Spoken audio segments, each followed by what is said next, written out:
जैसे जैसे ट्रंप प्रशासन जलवायु परिवर्तन संबंधी नियमों से पीछे हट रहा है, कई वैज्ञानिक महासागरों, ग्लेशियरों के गर्म होने और समुद्र के स्तर में वृद्धि को लेकर चिंतित हैं। दुनिया की बर्फ पहले की तुलना में कहीं अधिक तेजी से पिघल रही है और यह हमारे ग्रह को संभावित रूप से बड़े पैमाने पर समुद्र के स्तर में वृद्धि, मौसम में व्यवधान और वैश्विक तापमान में और वृद्धि के खतरे में डाल रही है। अंटार्कटिका की बर्फ का एक विशाल क्षेत्र, जो लगभग फ्लोरिडा के आकार का है, जिसे पहले थ्वाइट्स ग्लेशियर के नाम से जाना जाता था। एक ड्रोन अंटार्कटिका की बर्फ की चादर के ऊपर से गुजरा और उसने जो रिकॉर्ड किया वह अकल्पनीय था। 2024 की शुरुआत में रॉन नामक एक स्वायत्त जलमग्न वाहन को थ्वाइट्स बर्फ की चादर के नीचे तैनात किया गया। यह 600 मीटर से अधिक नीचे उतरा, सैकड़ों मीटर मोटी बर्फ की परत के नीचे से गुजरा और अपने सोनार को ऊपर की ओर एक ऐसी दुनिया की ओर लक्षित किया जिसे आज तक किसी इंसान ने नहीं देखा था। अनुसंधान पोत पर सवार टीम को एक चिकनी, सपाट सतह की उम्मीद थी। बर्फ धीरे धीरे और अनुमानित रूप से पिघल रही थी, ठीक वैसे ही जैसे हर मॉडल ने बताया था। इसके विपरीत रॉन ने एक उलटा परिदृश्य रिकॉर्ड किया, जिसमें विशाल घाटियां, आंसू के आकार की आकृतियां और बड़े बड़े खोखले गड्ढे थे जहां अरबों टन ठोस बर्फ होनी चाहिए थी। आंकड़े इतने चिंताजनक थे कि रॉन को और भी गहराई में ग्लेशियर की सबसे नाजुक सीमा की ओर भेजा गया, जहां बर्फ चट्टान से अलग होती है। वह कभी वापस नहीं लौटा और गायब होने से पहले उसने जो कुछ भी कैद किया, उसने बर्फ के नीचे वास्तव में क्या हो रहा है इसके बारे में हमारी सभी धारणाओं को बदल दिया। यह एक आरामदायक झूठ है जिसे समझना मुश्किल है। रॉन ने थ्वाइट्स हिमखंड के नीचे जो कुछ रिकॉर्ड किया, उसने सब कुछ क्यों झकझोर दिया। यह जानने के लिए आपको यह जानना होगा कि वैज्ञानिक दशकों से वहां क्या घटित हो रहा था, इस पर क्या विश्वास करते थे, और ईमानदारी से कहें तो हम में से बाकी लोग अभी भी क्या मानते हैं। जरा कल्पना कीजिए, आप एक आधुनिक हिमभंगर के डेक पर खड़े हैं और दक्षिण की ओर देख रहे हैं। काले सागर से उभरती हुई एक विशाल सफेद चट्टान है जो 30 से 50 मीटर मोटी ठोस बर्फ से बनी है और सीधी ऊपर की ओर फैली हुई है, दृष्टि की सीमा से परे दोनों दिशाओं में एक अंतहीन किले की दीवार की तरह। और हाल तक यह स्थिर थी, लेकिन वैज्ञानिकों ने ग्लेशियर के आगे स्थित एक बर्फ की परत में एक चिंताजनक कमजोरी का पता लगाया है। यह अंटार्कटिक बर्फ की परत है। रॉस हिमखंड अकेले फ्रांस के क्षेत्रफल के बराबर है, और जब से इसका अध्ययन किया जा रहा है, तब से यही धारणा रही है कि यह स्थायी है। यह बाहर से धीरे धीरे पिघलता है, ऊपर से हवा धीरे धीरे पिघलती है, गर्म पानी किनारों को धीरे धीरे रिसने देता है।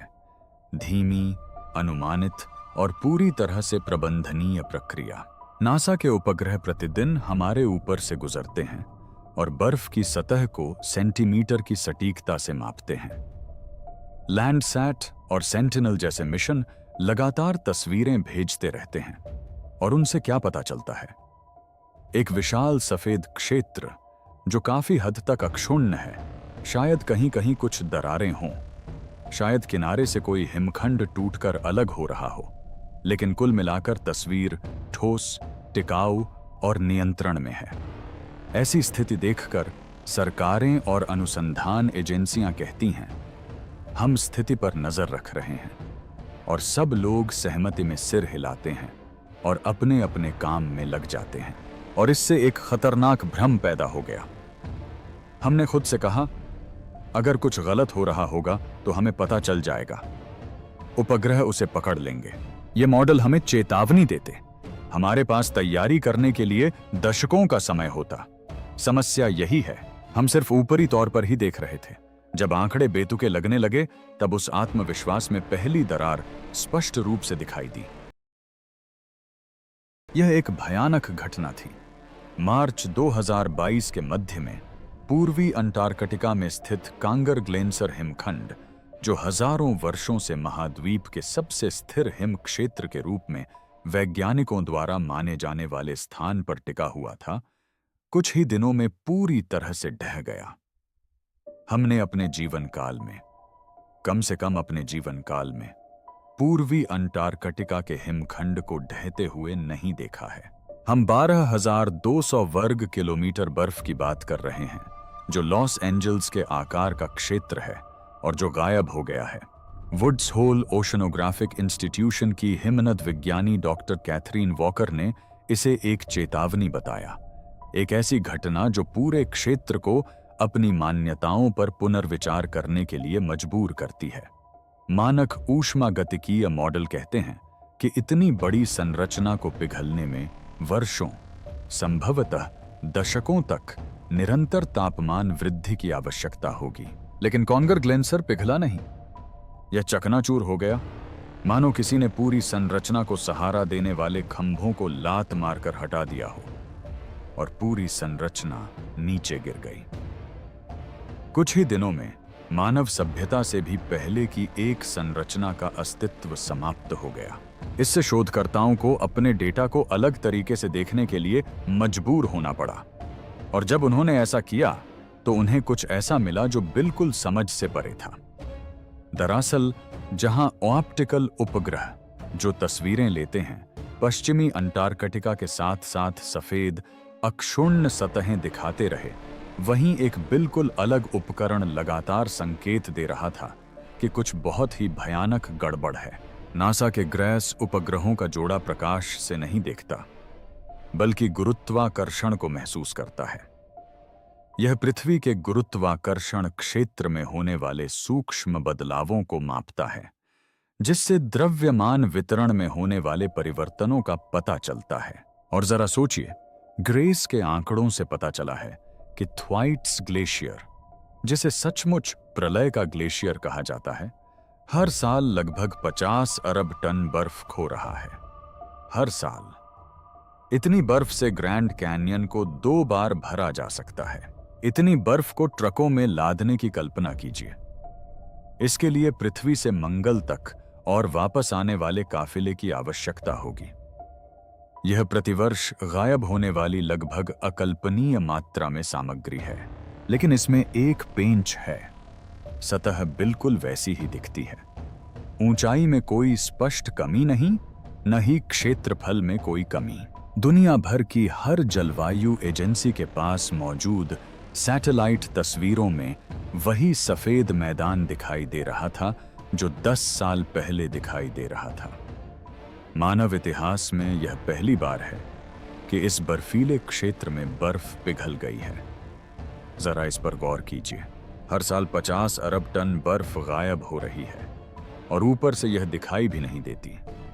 इसका केवल एक ही कारण है, बर्फ ऊपर से गायब नहीं हो रही है, इसे नीचे से नष्ट किया जा रहा है। समुद्र की सतह के नीचे घोर अंधेरे में, एक ऐसी जगह जहां उपग्रह का लेंस नहीं पहुंच सकता। जिस सतह को हम देख रहे हैं वह एक मुखौटा है, एक खोल है, और उस खोल के पीछे कुछ विनाशकारी घट रहा है जिसे हम पूरी तरह से देख नहीं पा रहे थे। हमारा सबसे अत्याधुनिक निगरानी नेटवर्क, अरबों डॉलर का कक्षीय हार्डवेयर एक झूठ का सामना कर रहा था।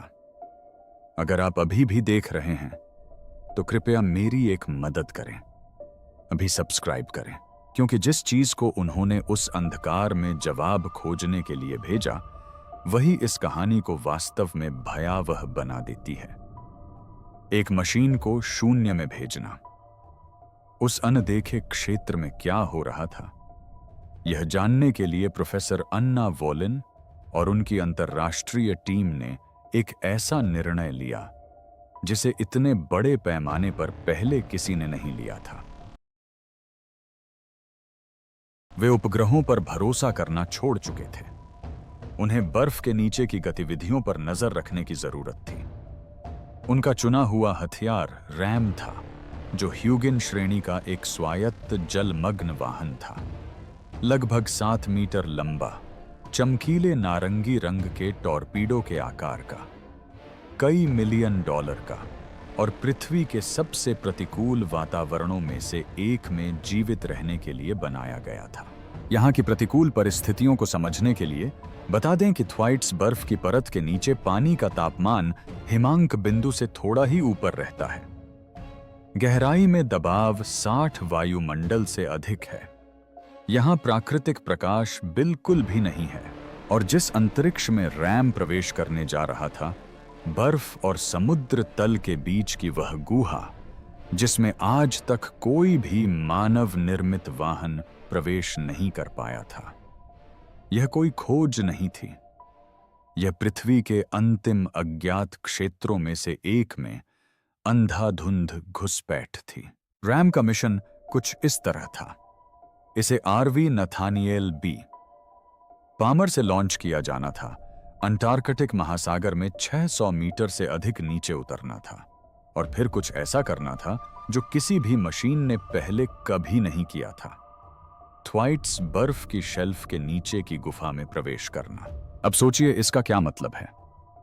इसके ऊपर सैकड़ों मीटर मोटी बर्फ की छत है। इसके नीचे ऊबड़ खाबड़ समुद्र तल है जिसका कभी नक्शा नहीं बनाया गया था।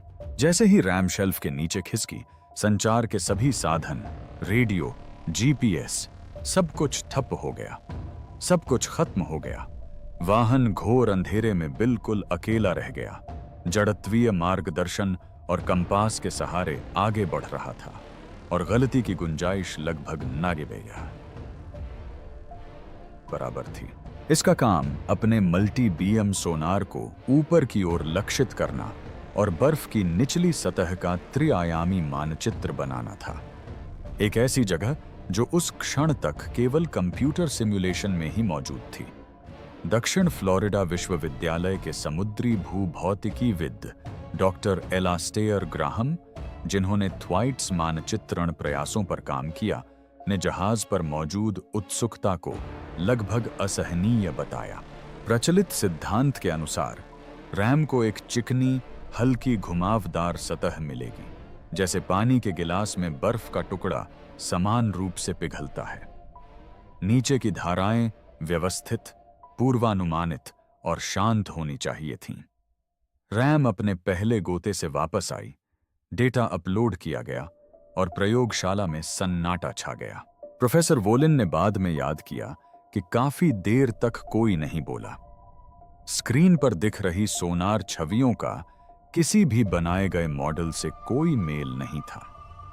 हर भविष्यवाणी, हर सिमुलेशन, बर्फ की निचली सतह कैसी दिखती होगी, इस बारे में हर धारणा गलत थी, पूरी तरह से, मूल रूप से गलत। उन स्क्रीनों पर जो दिखाई दिया वह किसी भी ऐसे मॉडल से बिल्कुल मेल नहीं खाता था जिसे आज तक किसी ने बनाया हो। सोनार ने क्या खुलासा किया? चिकनी सतहों और कोमल वक्रों के बजाय रैम के सोनार ने पूर्ण अराजकता का चित्र प्रस्तुत किया। नुकीली लकीरें, गहरी आड़ी तिरछी दरारें, गहराई में अचानक और हिंसक परिवर्तन। बर्फ की निचली सतह निष्क्रिय रूप से पिघलने वाली सतह नहीं थी। यह एक उल्टी पर्वत श्रृंखला की तरह दिखती थी। ऊपर बर्फ की छत से लटकती हुई घाटियां, दर्रे और विशाल संरचनाएं। लेकिन सबसे विचलित करने वाली विशेषता क्या है? हजारों आंसू के आकार की आकृतियां, जिनमें से कुछ बर्फ की छत से 400 मीटर तक नीचे की ओर फैली हुई हैं, मानो किसी जमे हुए पाताल लोक के गिरजाघर की स्टैलेक्टाइट्स हों। और यहां जानिए कि यह क्यों महत्वपूर्ण है। द्रव गतिकी में आंसू की बूंद के आकार को आदर्श वायुगतिकीय आकृति माना जाता है। यह केवल तभी बनती है जब कोई वस्तु प्रबल, स्थिर और उच्च वेग वाले प्रवाह द्वारा आकारित होती है। थ्वाइट्स के तल पर ऐसी हजारों आकृतियों की उपस्थिति एक भौतिक प्रमाण है, सिद्धांत या मॉडल नहीं, बल्कि यह इस बात का प्रमाण है कि वहां का जल अत्यधिक गति और गतिज ऊर्जा के साथ गतिमान है। प्रोफेसर वोलिन ने त्रिआयामी पुनर्निर्माणों की समीक्षा करते हुए इस एहसास को भयावह बताया।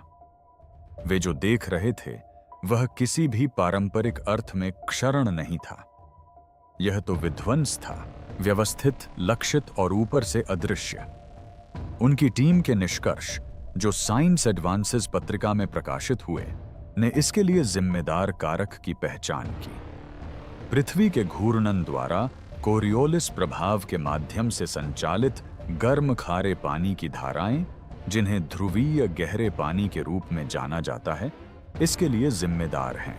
लेकिन असल बात यह है कि ये धाराएं सीधी रेखा में नहीं बहती, वे सर्पिलाकार रूप में बहती हैं। ये भयंकर, अशांत भंवर उत्पन्न करते हैं, जो हिमांक से कई डिग्री अधिक तापमान वाले पानी को सीधे उस बर्फ के संपर्क में ला सकते हैं जिसे हजारों वर्षों से गर्मी नहीं मिली है। और जब ये घूमते हुए प्रवाह बर्फ की सतह पर मौजूद अनियमितताओं से टकराते हैं, तो वे उच्च दबाव वाले हाइड्रोलिक ड्रिल की तरह काम करते हैं। वे बर्फ को नीचे से धीरे धीरे नहीं पिघलाते। उन्होंने इसकी संरचना में लंबवत और पार्श्व रूप से छेद किए, उल्टे दर्रे और ऊष्मीय नलिकाएं बनाईं, जो शेल्फ के केंद्र में गहराई तक प्रवेश करती हैं। स्थिति और भी बदतर है। रैंड के आंकड़ों से पता चला कि यह प्रक्रिया मौजूदा दरारों और संरचनात्मक कमजोरियों के साथ सबसे तीव्र है। गर्म पानी दरारों को खोजता है, उन्हें चौड़ा करता है और बर्फ के अंदर विशाल छिपे हुए गड्ढे बना देता है, जिनमें से कुछ इतने बड़े होते हैं कि उनमें पूरे शहर के ब्लॉक समा सकते हैं, जबकि ऊपर की सतह एकदम सफेद, एकदम अक्षुण्ण और एकदम भ्रामक बनी रहती है। ये आंसू के आकार मात्र भूवैज्ञानिक आश्चर्य नहीं है। ये निशान हैं, युद्ध के निशान हैं, इस बात का सबूत है कि थ्वाइट्स ग्लेशियर पर एक उच्च ऊर्जा प्रणाली द्वारा हमला किया जा रहा है, जो सक्रिय रूप से कमजोर बिंदुओं की तलाश करती है और उन्हें अंदर से चीर देती है। इनमें से प्रत्येक आकृति विनाश का प्रमाण है, जो समय के साथ इतनी शक्तिशाली धाराओं द्वारा निर्मित हुई है कि सैकड़ों मीटर मोटी ठोस बर्फ को भी नया आकार दे सकती है। और इस एक खोज ने अंटार्कटिका की स्थिरता के बारे में हमारे सभी ज्ञान को पूरी तरह से बदल दिया। यह कोई जमा हुआ महाद्वीप नहीं है जो सूर्य की रोशनी में धीरे धीरे पिघल रहा हो। यह एक खोखली संरचना है जिसे अदृश्य धाराएं नीचे से खोखला कर रही हैं। और एक खोखली संरचना की मजबूती उसकी कुल मोटाई पर निर्भर नहीं करती, यह उसके खोल के सबसे पतले बिंदु पर निर्भर करती है, यानी महाद्वीप के नीचे स्थित उस जाल पर। अब अगर समुद्र के कारण नीचे से हो रहा कटाव बर्फ की परत को खोखला कर रहा है, तो यह अपने आप में ही भयावह है। लेकिन यह पूरी तस्वीर नहीं है, बिल्कुल भी नहीं, क्योंकि जब रैंड समुद्र की तरफ से हो रहे विनाश का मानचित्रण कर रहे थे, तब वैज्ञानिकों ने महाद्वीप के ठीक नीचे से हो रही एक और उतनी ही खतरनाक घटना का पता लगा लिया था। वर्षों तक शोधकर्ताओं का मानना था कि अंटार्कटिक की बर्फ की चादर नीचे की चट्टान से पूरी तरह जमी हुई है। रडार से ध्वनि मापन और गहरी ड्रिलिंग ने इस धारणा को गलत साबित कर दिया। अंटार्कटिका सूखी चट्टान पर नहीं टिका है, यह 600 से अधिक हिमनदी के नीचे स्थित झीलों के विशाल जाल के ऊपर स्थित है, जिनमें वोस्टोक झील, जो लगभग ओंटारियो झील के आकार की है, और मर्सर झील जैसी विशाल जलाशय शामिल हैं। ये झीलें अलग थलग छोटी झीलें नहीं हैं। ये विशाल हिमनदी के नीचे बहने वाली नदियों द्वारा आपस में जुड़ी हुई हैं, जो ऊपर की बर्फ की चादर के भारी भार के कारण अत्यधिक दबाव में बहती हैं। दबाव इतना तीव्र होता है कि पानी चट्टानों में बनी नालियों से होकर बहता है, जिससे पूरे महाद्वीप के नीचे एक गुप्त जल निकासी प्रणाली बन जाती है। स्क्रिप्स इंस्टीट्यूशन ऑफ ओशनोग्राफी की हिमनद विज्ञानी डॉक्टर हेलेन अमांडा फ्रिकर नासा के ICESAT उपग्रहों का उपयोग करके इस घटना का दस्तावेजीकरण करने वाले पहले लोगों में से थीं। उनकी टीम ने देखा कि कई क्षेत्रों में बर्फ की सतह बार बार चक्रों में कई मीटर ऊपर नीचे होती है। बर्फ सांस ले रही है। इसके नीचे की झीलें समय समय पर भरती हैं और फिर समुद्र में बह जाती हैं। अब इस बारे में एक पल के लिए सोचिए। आधार पर मौजूद वह सारा दबाव युक्त जल एक हाइड्रोलिक स्नेहक के रूप में कार्य करता है। यह बर्फ और आधारशिला के बीच घर्षण को कम करता है, जिससे पूरी बर्फ की चादर एक विशाल फिसलती हुई नाव में बदल जाती है, जो तट की ओर तेजी से बढ़ती है। तो अब इन दोनों बलों को एक साथ मिलाकर देखिए। जैसा कि रैन ने बताया, समुद्र की ओर से गर्म समुद्री जल संरचनात्मक आधारों को खोखला कर रहा है और शेल्फ के किनारे पर मौजूद घर्षणकारी एंकरों को नष्ट कर रहा है। महाद्वीपीय तरफ से हिमनदों के नीचे बहने वाली नदियां और झीलें आधार पर चिकनाई प्रदान कर रही हैं, जिससे बर्फ तेजी से समुद्र की ओर धकेली जा रही है। यह दोहरी आधारभूत विफलता है। बर्फ की परत, जो अंतर्देशीय ग्लेशियरों को रोके रखने वाली एक मजबूत परत है, नीचे से पतली होकर एक नाजुक खोल में तब्दील हो रही है और साथ ही चिकनी बर्फ की चादर के तेजी से आगे बढ़ने के कारण पीछे से दबाव भी बढ़ता जा रहा है। कल्पना कीजिए कि एक बांध सामने से खोखला होता जा रहा है, जबकि बढ़ता हुआ जलाशय पीछे से लगातार दबाव डाल रहा है। थ्वाइट्स की स्थिति अभी ऐसी ही है। पूरी व्यवस्था एक शिकंजे में फंसी हुई है। एक तरफ से महासागर का कटाव और दूसरी तरफ से महाद्वीपीय दबाव, और संतुलन बिंदु यानी स्थिरता और विफलता के बीच की सीमा हर साल पतली होती जा रही है। और अचानक कॉन्गर ग्लेंसर पतन का एक भौतिक स्पष्टीकरण मिल गया है।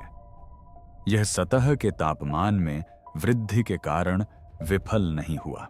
यह संरचना इसलिए ध्वस्त हो गई क्योंकि इसका खोखला निचला भाग हाइड्रोलिक दबाव सहन नहीं कर सका। एक बार जब एक महत्वपूर्ण दरार पड़ गई, यानी सिर्फ एक कमजोर बिंदु के टूटने से पूरी संरचना ढह गई।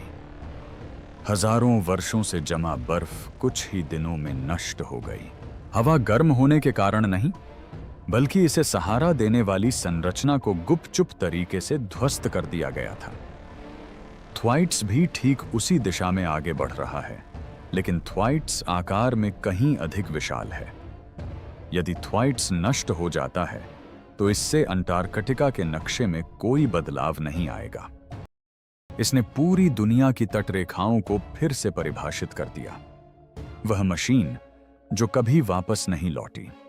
जनवरी 2024 में टीम ने RAN को एक अनुवर्ती मिशन पर भेजा, इस बार ग्राउंडिंग लाइन की ओर और गहराई तक जाने के लिए।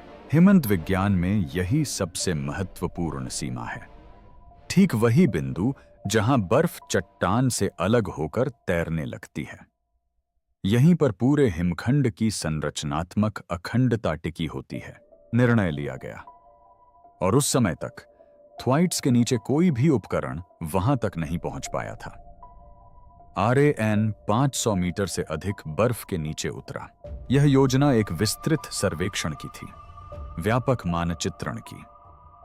डेटा सेट से अंततः यह पता चलेगा कि थ्वाइट्स कितनी तेजी से ध्वस्त हो रहा था और हमारे पास कितना समय बचा था। पामर जहाज पर सवार होकर टीम इंतजार करती रही। घंटे बीतते गए। निर्धारित वापसी का समय आ गया। कुछ नहीं हुआ। उलटी गिनती शून्य पर पहुंच गई। समुद्र शांत रहा, सन्नाटा पसरा रहा। किसी ने गणनाओं की दोबारा जांच की, किसी और ने ट्रैकिंग इंटरफेस को 10वीं बार रिफ्रेश किया। निर्देशांक सही थे, विंडो भी सही थी। RAN वहां मौजूद ही नहीं था। पानी में ध्वनिक लोकेटर पिंग छोड़े गए। चट्टान के नीचे मौजूद अंधकार में आपातकालीन संकेत प्रसारित किए गए। कोई जवाब नहीं मिला।